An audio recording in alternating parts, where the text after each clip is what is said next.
ഐഫോണുകളും ഐപാഡുകളും ഉപയോഗിക്കുന്നവർക്ക് ജാഗ്രതാ നിർദ്ദേശവുമായി കേന്ദ്ര സൈബർ സുരക്ഷാ ഏജൻസി. iOS, ഐപാഡ് OSകളിൽ പ്രവർത്തിക്കുന്ന ഐഫോണുകളെയും ഐപാഡുകളെയുമാണ് ഈ സുരക്ഷാ വീഴ്ചകൾ ബാധിക്കുന്നത്. ആപ്പിളിന്റെ ഉപകരണങ്ങളിൽ വലിയ സുരക്ഷാ വീഴ്ചയാണ് കേന്ദ്ര സൈബർ സുരക്ഷാ ഏജൻസിയായ കമ്പ്യൂട്ടർ എമർജൻസി റെസ്പോൺസ് ടീം കണ്ടെത്തിയിരിക്കുന്നത്. ഹാക്കർമാർക്ക് ആപ്പിൾ ഉപകരണങ്ങൾ ഹാക്ക് ചെയ്യാനും മാൽവെയറുകൾ പ്രവർത്തിക്കാനാകുമെന്ന സുരക്ഷാ വീഴ്ചയാണ് കണ്ടെത്തിയത്. 17.4.1 വേർഷന് മുമ്പുള്ള iOS, ഐപാഡ് OSകളിൽ പ്രവർത്തിക്കുന്ന ഐഫോണുകളെയും ഐപാഡുകളെയുമാണ് ഈ സുരക്ഷാ വീഴ്ചകൾ ബാധിക്കുന്നത്.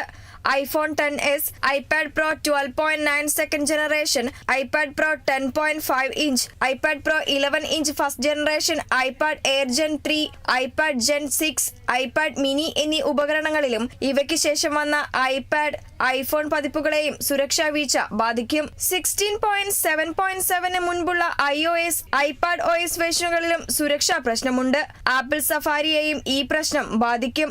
ആപ്പിൾ ഉപകരണങ്ങളിലെ സോഫ്റ്റ്വെയർ കൃത്യസമയത്ത് അപ്ഡേറ്റ് ചെയ്യുകയാണ് ഇതിൽ നിന്ന് രക്ഷ നേടാനുള്ള പ്രധാന വഴി. ആപ്ലിക്കേഷനുകളും അപ്ഡേറ്റ് ചെയ്യണം. അക്കൗണ്ടുകളുടെയും ഉപകരണങ്ങളുടെയും സുരക്ഷയ്ക്കായി 2-factor authenticationും ഉപയോഗിക്കാവുന്നതാണ്. പൊതു വൈഫൈ നെറ്റ്വർക്കുകളിൽ കണക്ട് ചെയ്യുമ്പോഴും എല്ലാ ലിങ്കുകളും വിസിറ്റ് ചെയ്യുമ്പോഴും ശ്രദ്ധ വേണം. News desk, Kerala vision news.